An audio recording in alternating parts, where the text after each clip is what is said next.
தம்பி கொஞ்சம் வேலை இருக்கு வரையா? வாடு. தம்பி கொஞ்சம் சீண்டிடு. 5 நிமிஷம் இருங்க, கொஞ்சம் பாரு.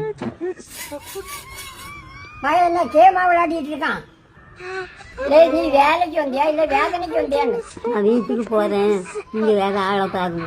படுவாய் பயல, நான் ஒன்னும் சொல்ல மாட்டேன். வேலைக்கு நின்று நான் வேலைக்கு நிக்கலன்னா உங்களுக்கு வேலையே கிடையாது.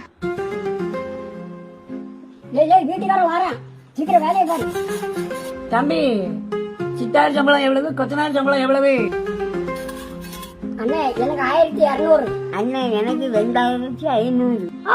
சித்தாளுக்கு சம்பளம் அதிகமா இருக்கு, கொத்தனாருக்கு சம்பளம் குறையா இருக்கு. சித்தாளுக்கு இவ்வளவு சம்பளம் தர முடியாது. அப்ப வேற ஆளை பாருங்க, நான் இன்னும் வேலைக்கு வரல. அண்ணே அவன் கேட்க சம்பளத்தை கொடுத்துருங்க, இல்லன்னா எனக்கு வேலை இல்லாம போயிரும். அப்படிதான் தர முடியாது. தம்பி அவங்க தரலன்னா நீ என் சம்பளத்துல தாரேன்னா. இப்போ கொத்தனாருக்கு நிலைமை இப்படிதான் இருக்கு, வேற ஆளே இல்ல.